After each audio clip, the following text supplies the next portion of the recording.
Bueno, y Enrique y televidentes, recordemos que en las elecciones del 28 de julio en Venezuela, la labor de los testigos electorales de la oposición pues fue clave. Esa fue una labor de más de 90.000 testigos que estuvieron distribuidos en unas 30.000 mesas por todo el país. Su principal función fue la de custodiar el voto y llevarse una copia de las actas. Era la única manera que tenían los opositores para sustentar una eventual victoria, como efectivamente ocurrió. Andrés Villavicencio fue uno de esos miles de testigos electorales que defendió el derecho que le otorga la ley a llevarse la prueba de los votos. Cuando las máquinas imprimieron los resultados en las 3 mesas de su centro de votación en el Instituto Paraguaná, en la ciudad de Punto Fijo, capital de Carirubana, un distrito reconocido tradicionalmente como bastión chavista, resultó ganador Edmundo González, candidato opositor. En esa región, Carla, que desde que Hugo Chávez llegó al poder, la alcaldía nunca fue gobernada por la oposición. Las actas evidenciaron que el régimen no ganó en ningún punto. Después de que el Consejo Nacional Electoral servira al régimen, recordemos a medianoche, dio como ganador a Nicolás Maduro sin ninguna prueba, sin ningún sustento, sin ningún acta, pues empezaron contra Villavicencio las intimidaciones. Bueno, no solo contra él, contra todos los testigos electorales. Guardias en autos no identificados vigilaban su casa, intentaron incluso ingresar a su vivienda fingiendo ser técnicos de internet, le tomaban fotos hasta que anularon su pasaporte. Por eso tuvo que exiliarse, porque su detención era inminente, como le ocurrió a otros testigos que defendieron con su libertad las pruebas del triunfo de la oposición y hoy pues están encarcelados por el régimen. Y vamos a hablar con él. Andrés Villavicencio, abogado, militante del Partido Primero Justicia, uno de esos partidos de la Plataforma Unitaria Democrática. Y bueno, ya lo decíamos, que tuvo que huir del país por las intimidaciones de la dictadura y por un inminente encarcelamiento. Bienvenido, Andrés, abogado. Muchas gracias por el espacio y muchas gracias por permitirme contar lo que ocurrió. Mira, claro, abogado, porque es que la labor de ustedes fue clave y antes de hablar de su caso en particular, que es el de muchos testigos que incluso pues no alcanzaron a salir del país y están encarcelados, sí nos gustaría que nos contara cómo fue esa noche, lo de las actas, usted que estaba ahí, además, en un puesto que era tradicionalmente un bastión chavista. Sí, decirte que no es la primera vez que yo soy testigo electoral. De hecho, yo he sido testigo electoral en 8 elecciones. Mi primera vez siendo testigo electoral, disculpa que tuve una interrupción, la primera vez que fui testigo electoral fue en el año 2012, cuando Capriles se enfrentó a Hugo Chávez. Y debo decir que en ese centro, en el año 2012, Hugo Chávez ganó con 56% de los votos. Y el domingo 28 de julio de este año, Edmundo González obtuvo el 82% de los votos en ese centro electoral. Y ya eso es un termómetro clave para saber hacia dónde se ha movido electoralmente la sociedad venezolana y cómo ha habido un deslave en la base social del chavismo, de que muchos electores que en algún momento fueron chavistas hoy están votando por el cambio y queriendo que Maduro salga del poder. Otra cosa muy importante, no vaya a ser que alguien piense que mi centro electoral queda en una zona pudiente de clase alta, para nada. Mi centro electoral, el Instituto Paraguaná, queda en la entrada de un barrio humilde que se llama Antiguo Aeropuerto y es frontera con otro barrio de gente trabajadora que se llama Caja de Agua. Y en ese centro electoral donde votan personas de 2 barrios, Edmundo González obtuvo el 82%. Decirte que mi experiencia como testigo es que todo transcurre de manera medianamente normal. Hasta las 6 de la tarde. En Venezuela las elecciones son de 6 de la mañana a 6 de la tarde. Cuando culmina la elección, se procede a la impresión de las actas, de las mesas. En el caso de mi centro, que tiene 3 mesas, toca hacer escrutinio a una mesa por sorteo. ¿Qué es el escrutinio? Abrir la urna, abrir la caja y contar papelito por papelito y cotejar el resultado con lo que arroja el acta. En el sorteo sale la mesa número 2 y allí es donde se produce el escrutinio. ¿Qué ocurre?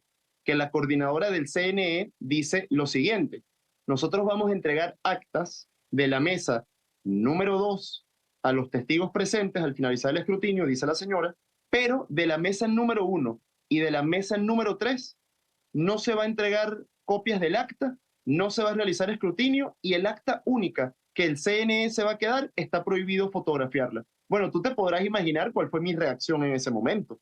Yo comencé inmediatamente a reclamar y a reclamar en base al artículo 337 de la Ley Orgánica de Procesos Electorales, del reglamento de la Ley Orgánica de Procesos Electorales, que establece que todo testigo electoral tiene derecho a exigir una copia del acta. Y debo decirte que en mi experiencia de ser testigo, como te mencionaba hace unos segundos, en 8 elecciones, esa fue la primera vez que la coordinadora del CNE en mi centro electoral tenía una negativa a entregar copias de las actas. Eso jamás había pasado. Horas después entendí por qué y el país entero entendió qué era lo que estaba pasando.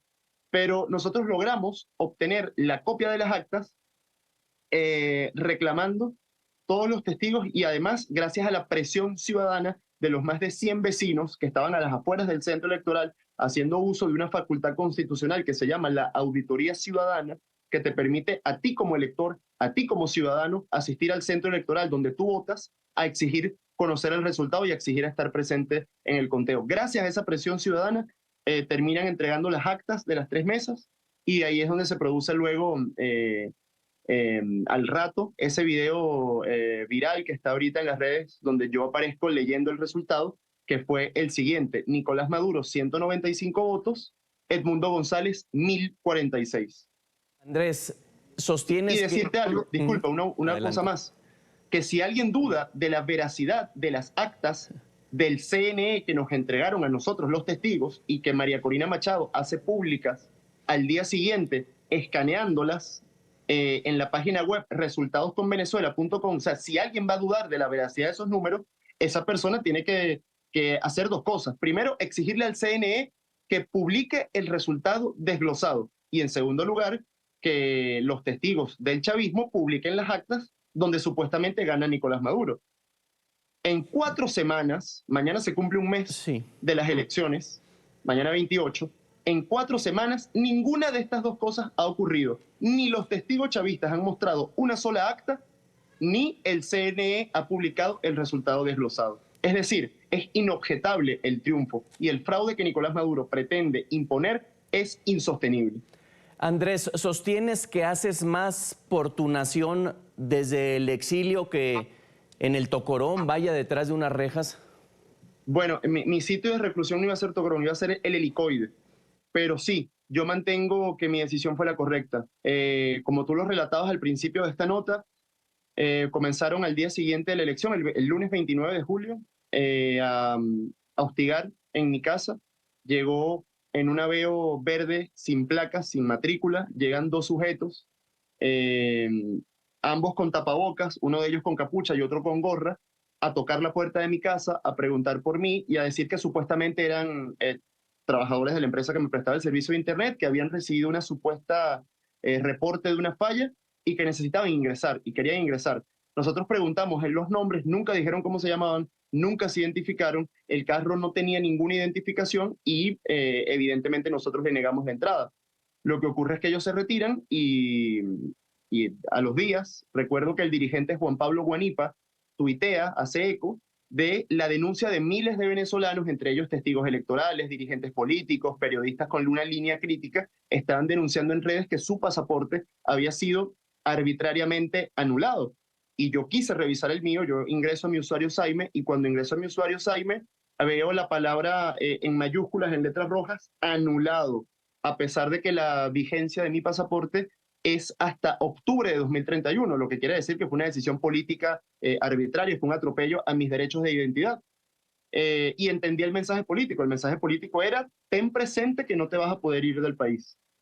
Y a los días, el punto de quiebre llega cuando el sábado 10 de agosto, una camioneta Hilux dorada se estaciona frente a mi casa durante más de 4 horas. Esta vez sí tenía una placa y en el video que yo difundí se puede ver claramente, tanto en fotos como en un video que yo publico, que el funcionario se bajaba, tomaba fotos a mi casa, volvía a montarse en la camioneta, la encendía, la apagaba y permaneció 4 horas sin moverse.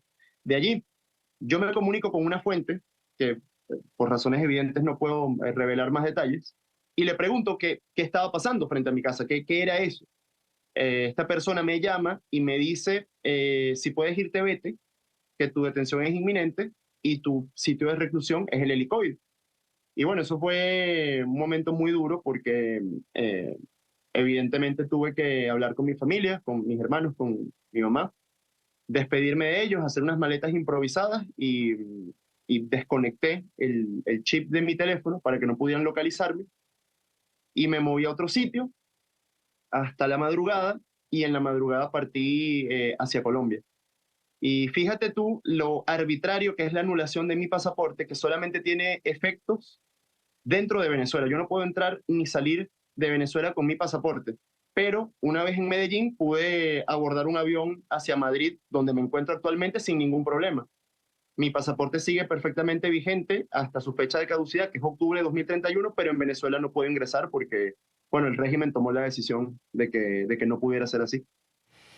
Andrés, abogado, de verdad gracias por contarnos su historia y por supuesto sabe que aquí en NTN 24 estamos muy atentos y acompañando al pueblo venezolano en esta lucha por la libertad y la democracia. Nos alegra que esté en libertad. Lastimosamente no está en su país, pero desde allá, con muchos otros exiliados, van a poder seguir trabajando por la democracia que merece Venezuela. Muchas gracias a ustedes, muchas gracias por el espacio y sobre todo muchas gracias a su canal, que siempre ha sido una voz crítica y un espacio para que los venezolanos nos podamos expresar, tanto así que ustedes fueron injustamente sacados de las cableras de Venezuela por el régimen y su esfuerzo y su espacio a dar voz a los venezolanos que enfrentamos este régimen ha sido algo que yo como venezolano les agradezco mucho. Así que nuevamente muchas gracias por permitirme contar mi historia acá y viva Venezuela libre, que pronto vamos a regresar a una Venezuela en libertad. Viva Venezuela libre. Andrés Villavicencio, abogado y además quien fue testigo electoral, militante del partido Primero Justicia. Gracias. Gracias.